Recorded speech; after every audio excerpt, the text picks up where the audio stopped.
All right, good morning. Buenos dias. Welcome to this session it's actually a discussion with Jennifer Wolch and Jody Emel on the 20th anniversary of Animal Geographies. My name is Alice Savorka. I'm a professor of geography and the director of the School of Environmental Studies at Queen's University in Canada. And as a fellow animal geographer, I'm thrilled to be the moderator for this session. So in their 1998 edited volume, Animal Geographies, Place, Politics, and Identity in the Nature-Culture Borderlands, Wolch and Emel argue that animals are so indispensable to the structure of human affairs and tied up with our visions of progress and the good life that we are unable to fully see them. Their centrality necessitates a need and willingness to take animals seriously in our consideration of human life. Wolch and Emel's call for bringing animals into geography in the mid-1990s facilitated the emergence of the subdiscipline of animal geographies. Indeed, animals now feature as distinctive objects of study rather than lumped together with nature in human environment explorations in the discipline of geography. Their pioneering work has championed a robust, insightful, and productive dialogue in geography and beyond, regarding how humans think about animals, where we put them, how we interact with them, and whether this is good, bad, or somewhere in between. Animal Geographies explores the diverse ways in which animals shape the formation of human identity. Essays on zoos and wolves reveal how animals figure in social constructions of race, gender, and nationality. Essays on mountain lions and golden eagles consider the places where people and animals confront the realities of coexistence on an everyday basis. Essays on the U.S. meatpacking industry and meat production in India examine how animals figure in the ongoing applications of globalization and production and mass consumption. Essays also explore the legal and ethical approaches to human-animal relations. Animal Geographies then compels a profound rethinking of the nature of human-animal relations and offers a series of proposals for reconstituting this relationship on a progressive basis. So let me introduce our two discussants today. Dr. Jennifer Wolch is the William W. Worcester Dean and Professor of City and Regional Planning at the University of California at Berkeley. She's a scholar of urban analysis and planning, earning her PhD in urban planning at Princeton University. An early investigator of animal-society relations in cities, Dr. Wolch has proposed strategies for human-animal coexistence in an urbanizing world. Her work has also focused on urban homelessness and service delivery, urban sprawl and design alternatives, and connections between city form and public health. She has received fellowships from the Guggenheim Foundation, Center for Advanced Study in the Behavioral Sciences, the Rockefeller Foundation's Bellagio Study Center, and other prestigious honors. Dr. Jody Emel is professor at the Graduate School of Geography at Clark University. She's a scholar of natural resource development and management, critical animal studies, feminist social theories, and post-colonial, decolonial theories. She earned her PhD in hydrology and water resources from the University of Arizona at Tucson and served as an environmental consultant prior to her position at Clark. In the past 2 decades, Dr. Emel has explored the problems and impacts of industrial livestock production, with recent publications focused on the political ecologies of meat and the geographies of meat production and consumption. She's currently involved with the implementation of the Real Food Challenge at Clark, which is a national program oriented towards environmental sustainability, humane animal production, fair workers' wage and rights, and local economic development. Dr. Emel is a Valente Fellow in the Environmental Justice Seminar at Bentley University in Boston. So I have, please join me actually in welcoming Dr. Wolch and Dr. Emel.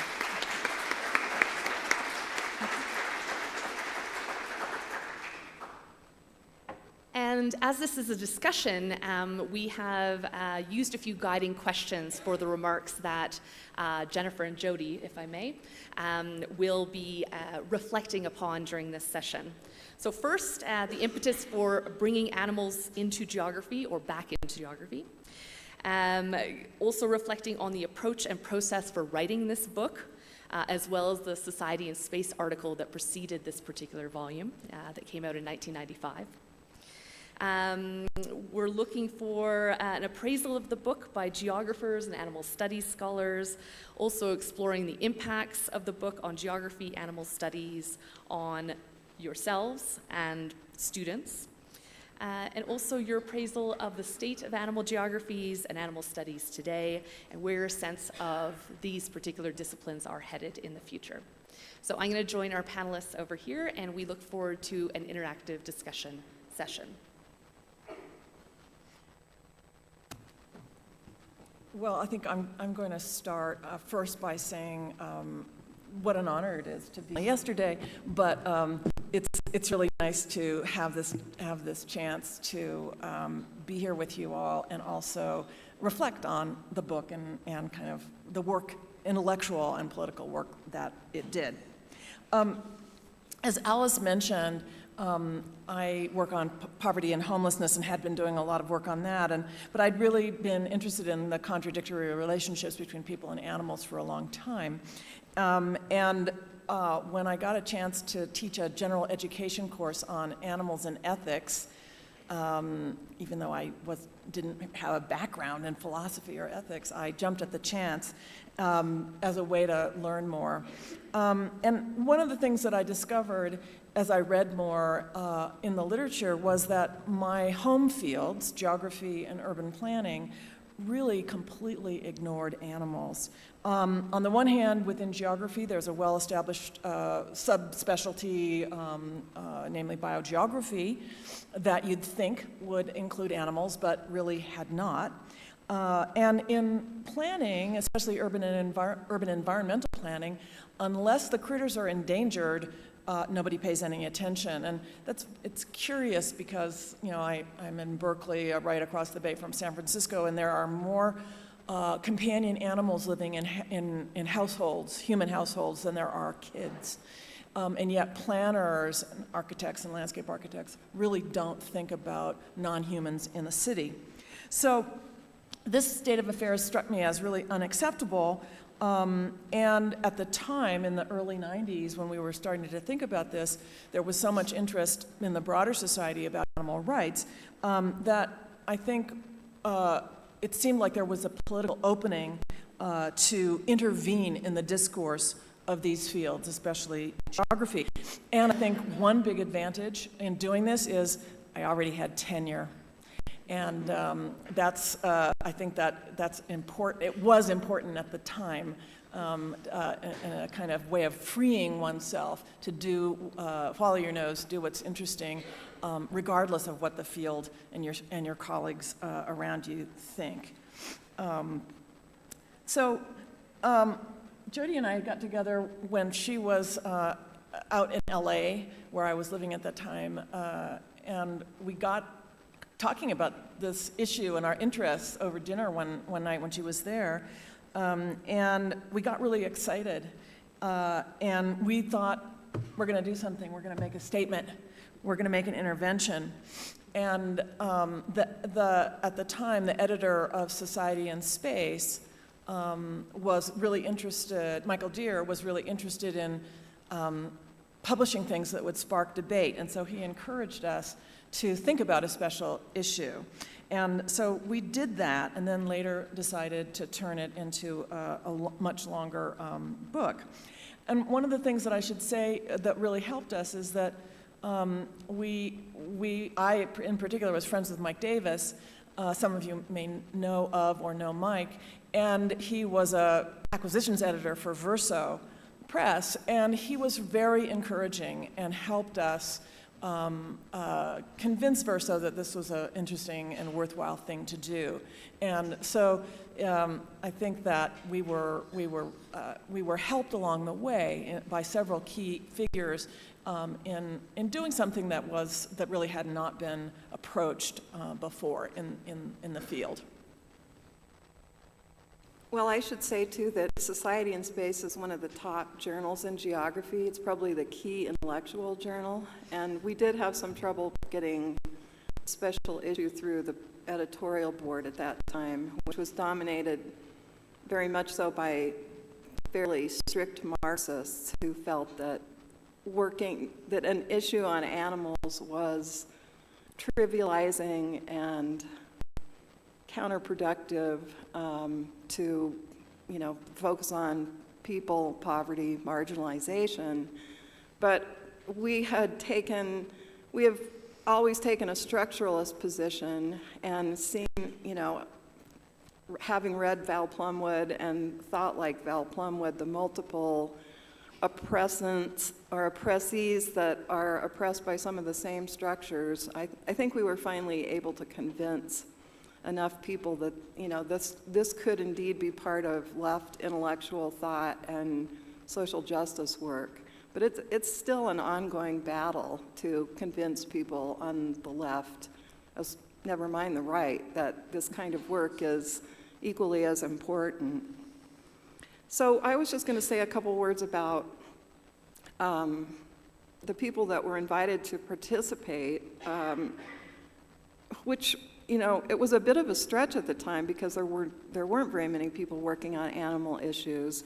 But Paul Robbins, who is now the director of the Center for Environmental Studies at University of Wisconsin, was looking at camel markets and other things in India, so he agreed to write a chapter on conflict between the Hindu and Muslim communities in India with regard to meat and butchering in particular.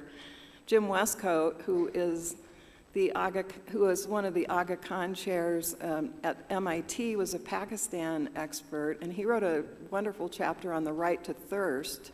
And I've heard some echoes of this in the conference, but he looked at the Quran and the right of thirst that was granted not just to humans, the satiation of that, which was granted not just to humans but also to animals in practice in Pakistan.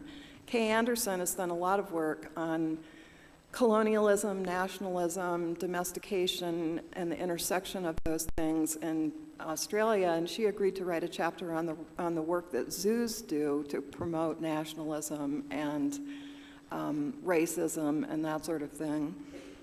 And Bill Lynn is a long-term ethicist. He's done a lot of work on wolves, but he wrote a really brilliant piece on geoethics because, in fact, it's about the ground and the space and the territory, and that's what geography focuses on, are the flows, the spaces, the places, and encounter happens in those places. And so Bill was thinking about this quite some time ago.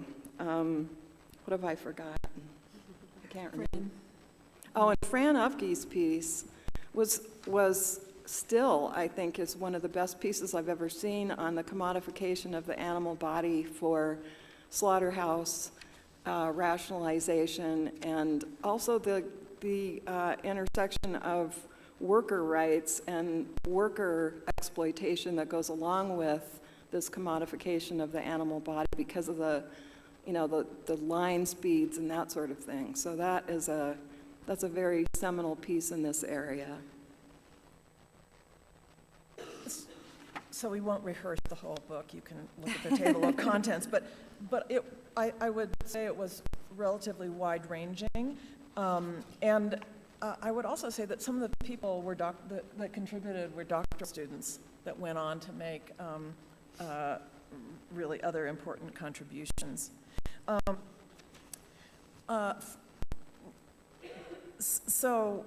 Alice asked us to think about the impact of the book on geography and so on. And I think, given what Jody said about the trouble we had with the Society and Space Board, they did not want animals to have agency or be seen as having agency. Only people could have agency. That was a major stumbling block. But given all that kind of resistance, we were surprised that the book's publication really did set off this interest within the field. And a lot of younger scholars decided that they were interested in human-animal studies within geography. And so I think that within the field, the younger scholars really they organized and they promoted this work.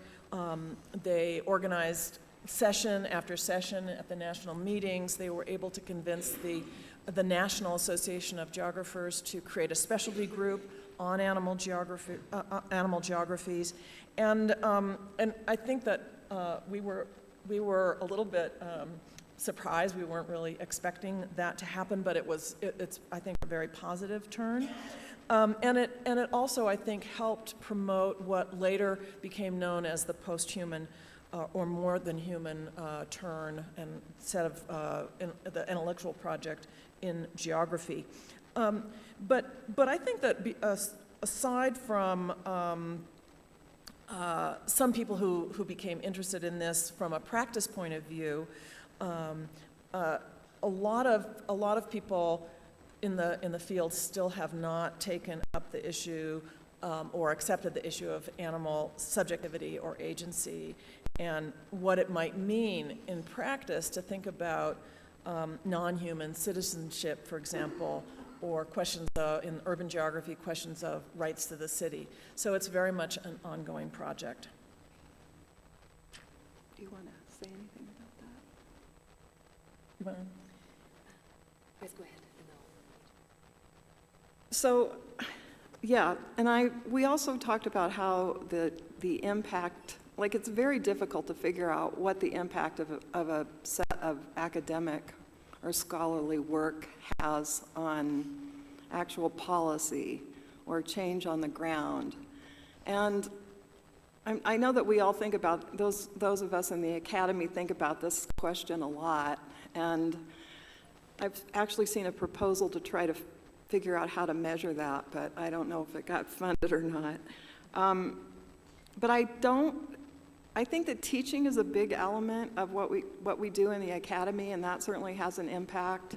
But I think we agreed that there seems to be a fairly large gap between the intellectual output and the actual policy that ends up being made. And some countries do a much better job of that than others. I know that former students of mine in Spain seem to always be working on problems that are really important to the government or the regional government, and they get funding for that. And conferences like this certainly help to bring together people that are both practitioners, activists, as well as scholars. Some people are all three. But I don't think that in the United States, where I'm from, that I think there's a tremendous gap between what goes on at the Humane Society or the Cattlemen's Beef Association or the legislature and what comes out of the universities. And in some ways, it's almost like, I feel like in more cynical moments that the right and the mainstream are quite happy to keep us radicals in our little ivy towers because, we just talk to each other and we don't really make that much difference among the populace. So I was actually thinking that maybe one way to do this, I've heard talk at the conference about, multiple ways of doing this and always making sure you've got an NGO partner and so on and so forth. But I also think that maybe a requirement for a PhD or an advanced degree ought to require not just the scholarly output and the research, but also a partnership, because I know I'm getting old, and so I'm sure that the haste is much more of an issue. But I talked the other day about the way the Trump administration has just thrown out the careful livestock and poultry rules for organic standards, and the Trump administration has just thrown out the Grain Inspection and Stockyards Act policies to protect the producers so that they could actually sue these giant packing houses who have all the capital. I really feel like we need to figure out better ways of connecting, and we need to figure out how to get our good research out to these entities that are writing these laws, that are working with politicians. And it's not just, appealing to the consumer is wonderful, and it really needs to be done. And education really needs to be done, but we really need to figure out how to be efficacious with our scholarship, which may mean not working on whatever the hell we want to work on. It may mean actually figuring out what these agencies and what these important NGOs need, and then doing that kind of research. And conversely, they need to be made aware of the research that's already out there. Because even in a conference like this, you can see that there's quite a bit of reinvention of the wheel, and I don't think we can afford that, which, sort of brings me to one of the points I wanted to make later, but I'll make now, which is we're in these silos, our disciplinary silos and our topical silos, and we just can't afford to be in those silos, and it means that we really have to read deeply and widely. I mean, we have to know, I think geographers do a good job of reading philosophy. The philosophers probably may not agree with that, but I'm not sure that, that outside of anthropology, there's much reading of geography. And the geographers are the ones that do like a lot of the on-the-ground research, go out and collect all these data, talk to all these farmers, collate all this information and produce these studies, just as the physical scientists or the earth system scientists have done for for climate change. But I really think that it would behoove us to build some catwalks between these silos so that we're not just kind of doing the same thing over and over in our own little bailiwicks. I think that translational work is also really important. And as someone who is not only a geographer but a planner and an academic, I really, and someone who's worked on issues that had salience like homelessness, it's really hard. And it's often takes, not just doing the academic article, but taking that work and figuring out, who needs to know about it, how do you disseminate it, how do you, it may take, sitting on commissions and panels and a lot of other kind of not very sexy stuff to get some of the ideas out and to encourage people to think about them seriously. And at the same time, I think what I observe, especially in academia, but also within advocacy groups across the spectrum, it's very easy to get comfortable with your interlocutors and gravitate toward those interlocutors with whom you are comfortable. So we form communities, we stay in our bubble, we stay in our silos, as Jody mentioned. And the fact is that getting out of those silos and actually talking to different groups it can be very profoundly uncomfortable, right? You have to have difficult conversations. And they're not necessarily academic conversations. They're about politics, they're about race, they're about intersectionality, they're about all kinds of other things. And yet, in order to have impact with this kind of scholarship, I think we have to be willing to put ourselves on the line and not just advocate, but also understand a wide range of perspectives with which we might not necessarily agree, but I'm thinking of the lack of agreement is why we have no U.S. government right now, right?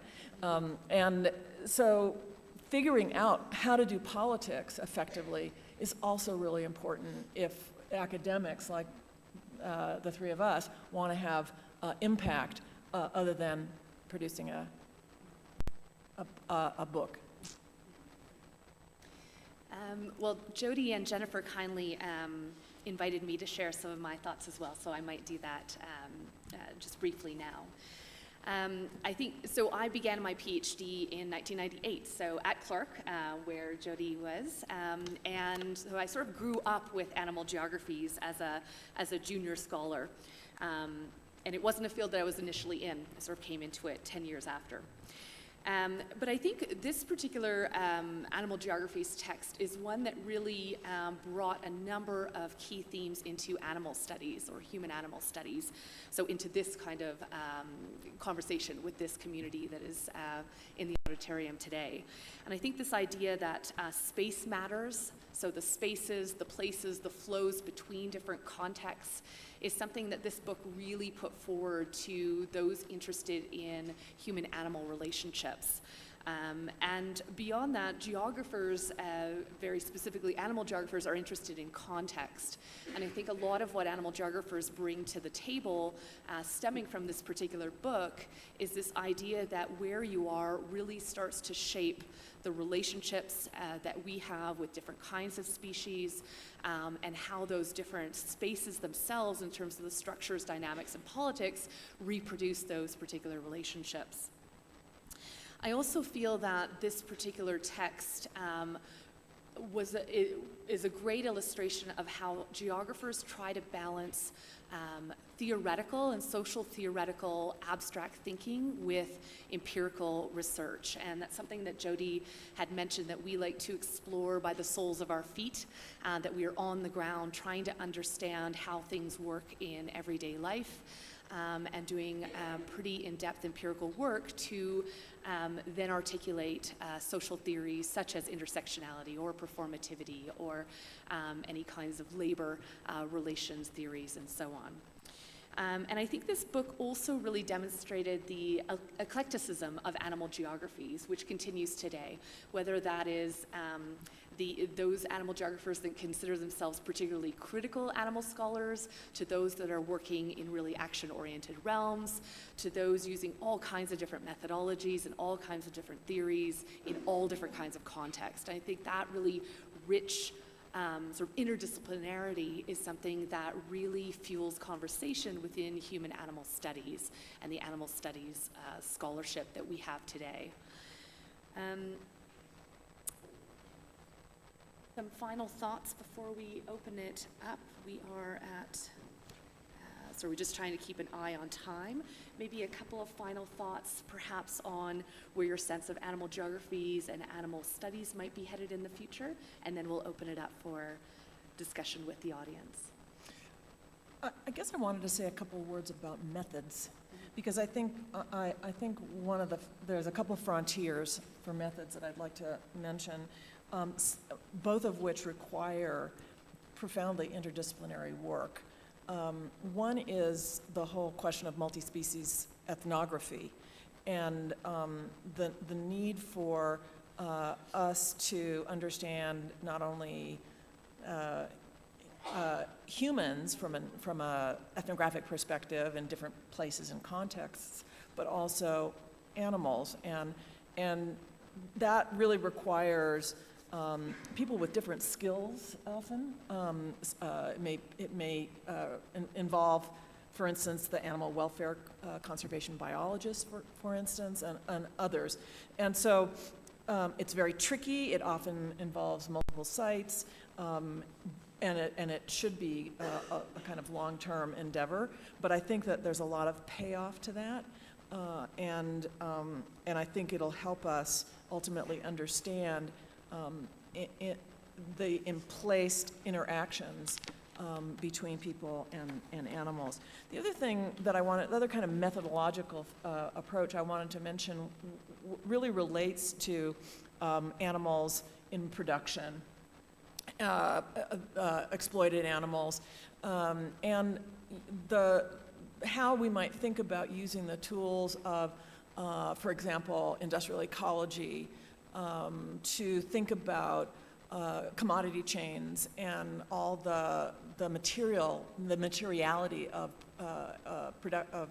commodity chains, and the spatial aspect of commodity chains. And so here I'm thinking about using life cycle analysis and those kinds of tools or frameworks to think about global commodity chains that involve animals. And I think that we could have more impact and more force if we actually reached out to some of these kinds of fields and imported or collaborated with people in those fields to better understand and be able to make claims about things like the global meat commodity chain.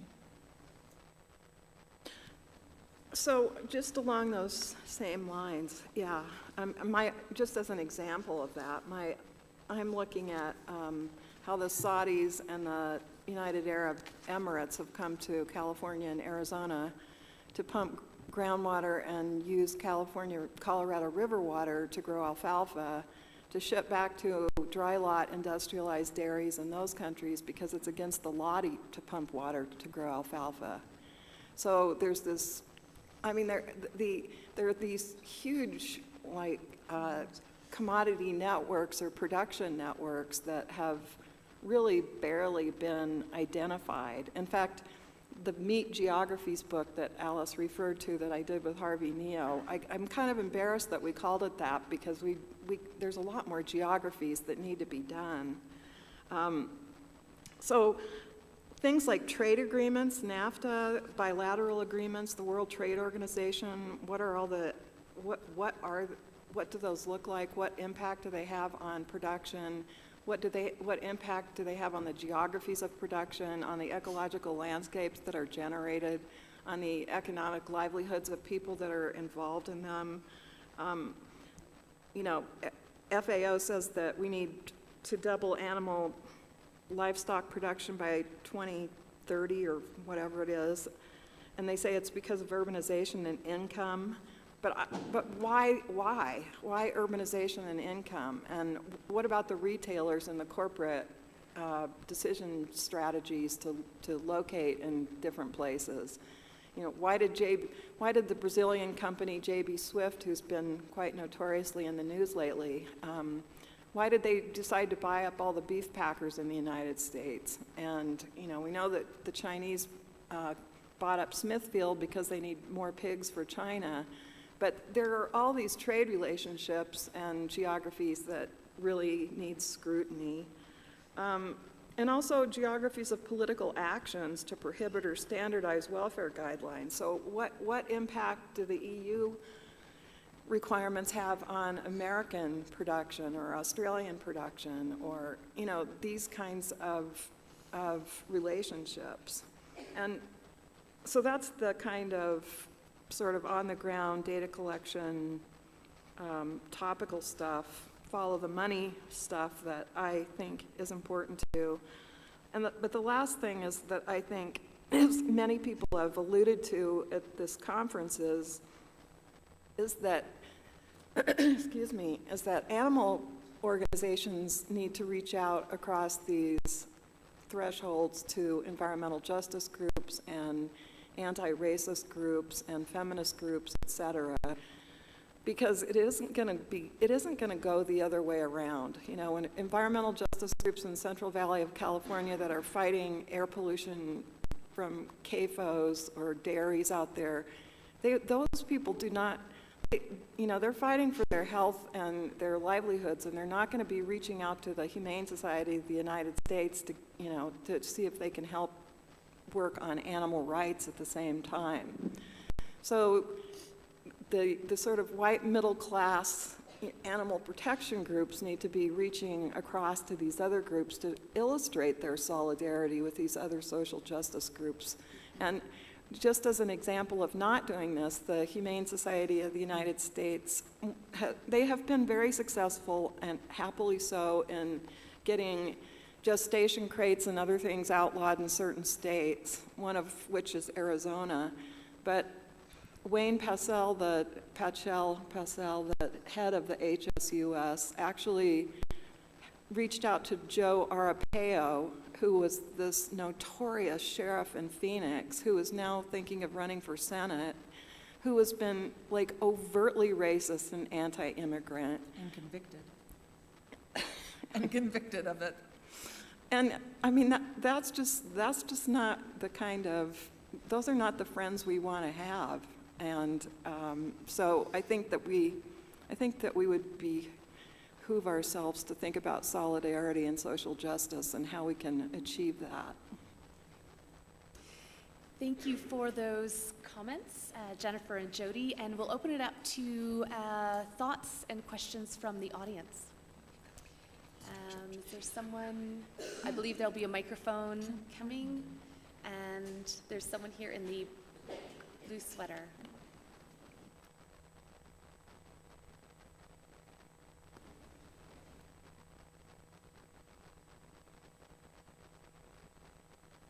Leslie Irvin from University of Colorado at Boulder, and this is such an honor to hear you speak. I love your book, use it in classes, and many sociologists appreciate this book as well.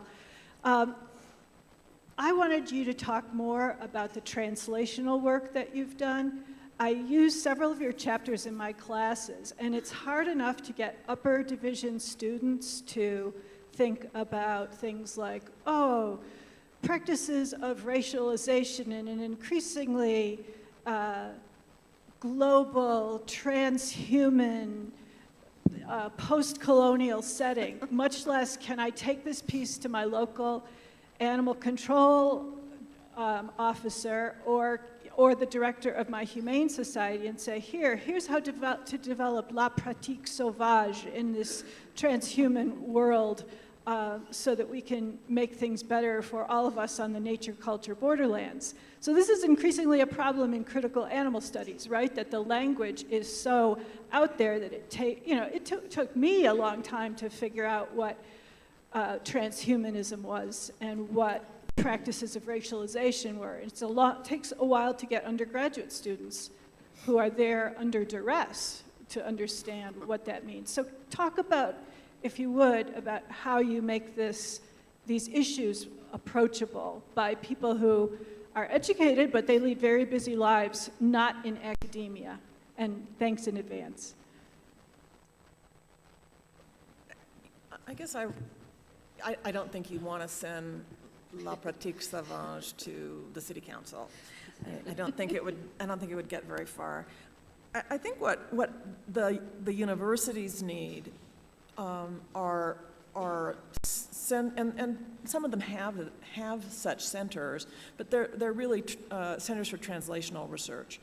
So they take things like, this book or many other kinds of complex modeling studies or what have you, and then figure out how to connect that to the policy landscape. And they also do their own empirical work that's much more focused on, for example, something that the legislature, for instance, might be interested in. And so, I think that if people in the room are kind of regular academics teaching 4 classes a year and have all the expectations for tenure and peer review and everything like that, it's very hard to devote yourself to this kind of endeavor. But I think that there are some of us at some point in our careers can make the decision to do that. But it also, it may involve partnerships with other kinds of practitioners that appreciate the academic world and can serve as translators and also have the policy networks that academics might not have, and establish long-term relationships with staffers and things like that. So I think that that's really important, and it's not easy to get those kinds of centers funded and supported, but I think that they can be extremely impactful in terms of getting some of these ideas out into the policy arena.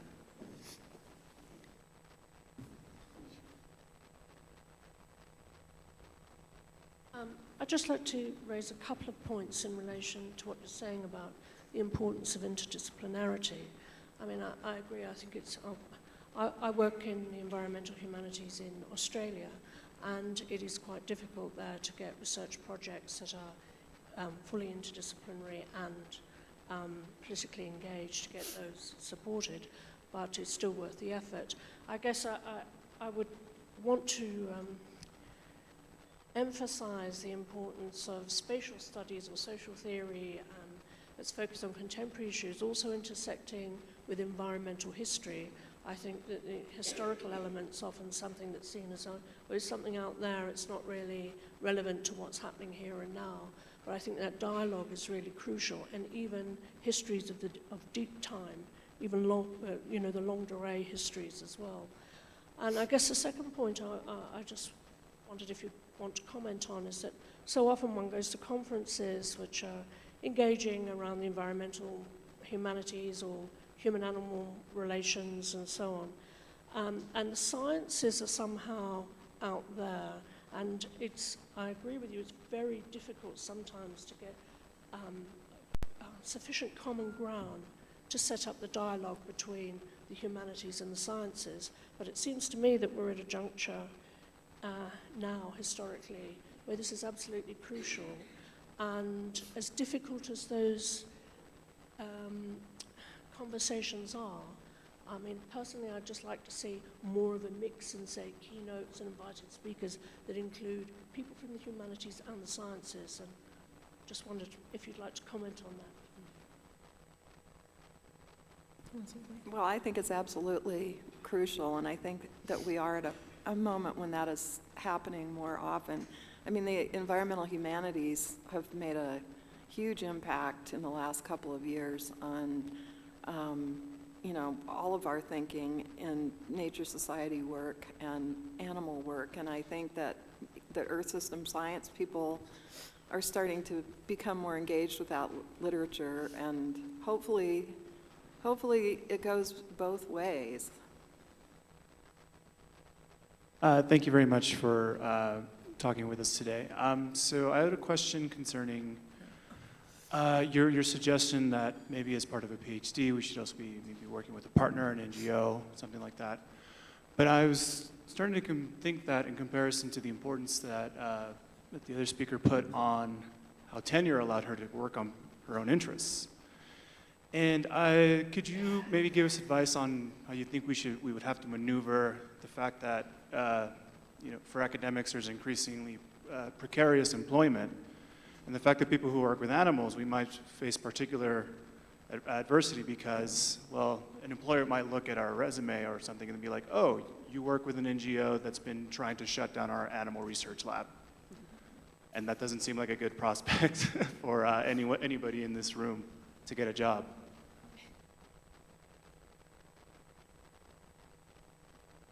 Well, I think there is a life cycle issue here, and Jennifer's mentioned it a couple of times. Like, people that have tenure and promotion have more opportunity to do what they want to do, and younger people do not. I mean, and there are these institutional structural systems that we live in, and you're right that the animal stuff is even tougher sometimes.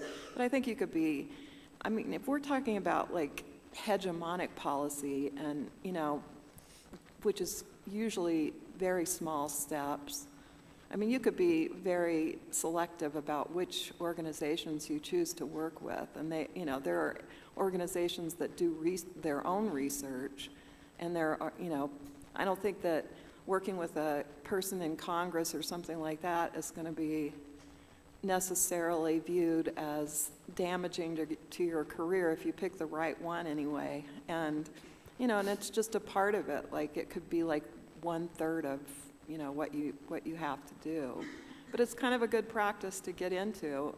And it's not my idea. I actually learned it from a colleague, Tony Bebbington, who does development stuff, and he said, you just got to get more involved with what people are out there doing and the research they actually need.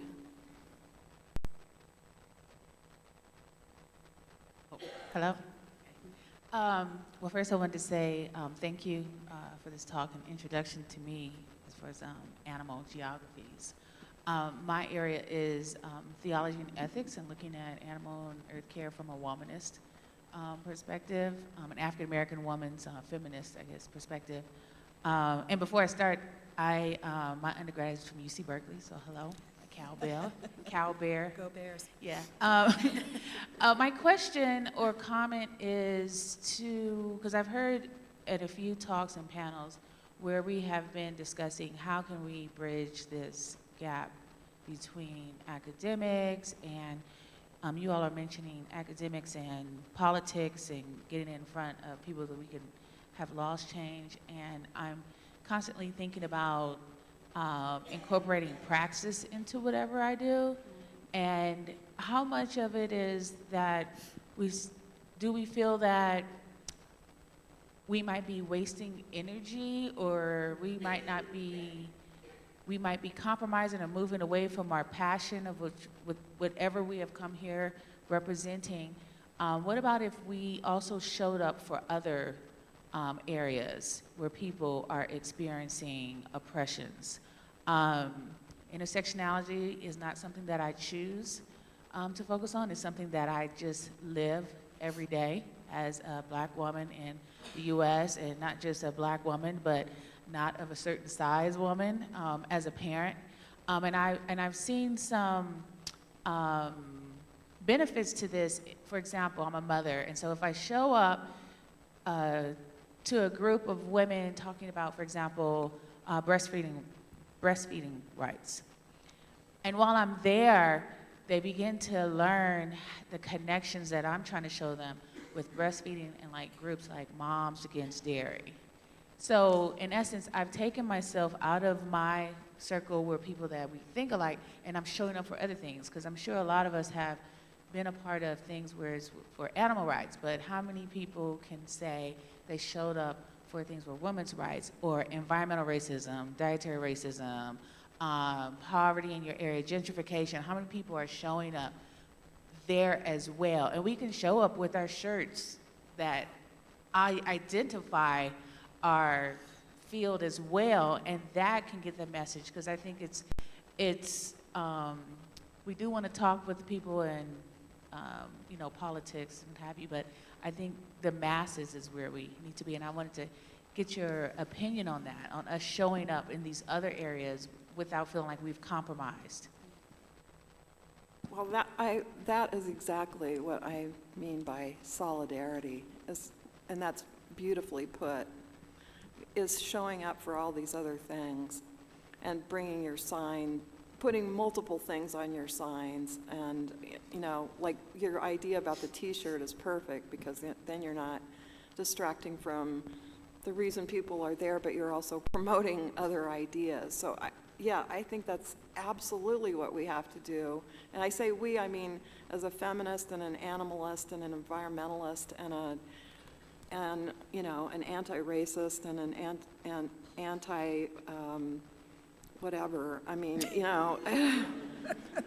it's just I think that we have to build that, because we really have to change things, and we can only do it en masse. So that's a wonderful way to put it. I agree with that, and I think that doing that, if you put yourself in those situations, which is really important to do, you have to be prepared to deal with some skeptical people, and perhaps even some people who are pretty antagonistic or defensive, and that's part of the conversation, and so those conversations are really important. We'll take one more question. Thank you. Yeah, at the back there. Go ahead. Thank you.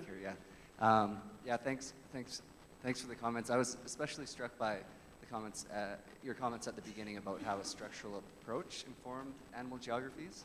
And sort of building on the last comment, I wanted to ask about, in the field of geography, there seems to be a striking gap between less than human concerns and more than human concerns. And I just wanted to ask your thoughts on why you think this gap exists, and perhaps suggestions on how we can move beyond and have less than human concerns and more than human concerns sort of come into more generative conversations. I'm not sure what less than human concerns Yeah. are. Yeah. Can you clarify what you mean by less than human concerns? I think we're familiar with the more than human. Okay, trend, yeah, sure. But the less than would be helpful. So, the critical animal studies and critical race studies, or critical. So, on the one hand, critical animal studies, more than human concerns. On the other hand, less than human concerns, which include critical disability studies, critical race studies, Okay. concerns of people who are sort of negatively framed from the hegemonic human. Well, I would start by not using that term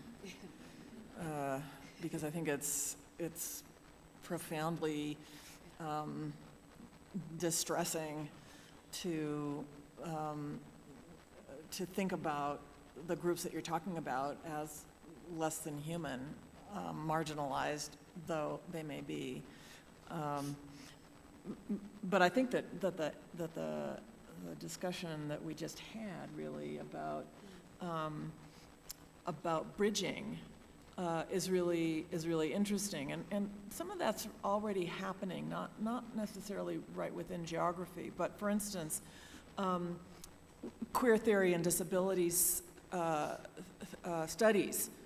There are crosswalks and intersections, and also between animal rights and disabilities studies. So I think that this is happening, and it should be encouraged, and I think it will enrich the thinking of people in these various fields, and also allow them to collaborate and work on action-oriented things together. Well, we have unfortunately come to the end of our official discussion with Jennifer Welch and Jody Emel. Please join me in thanking them for their time and energy.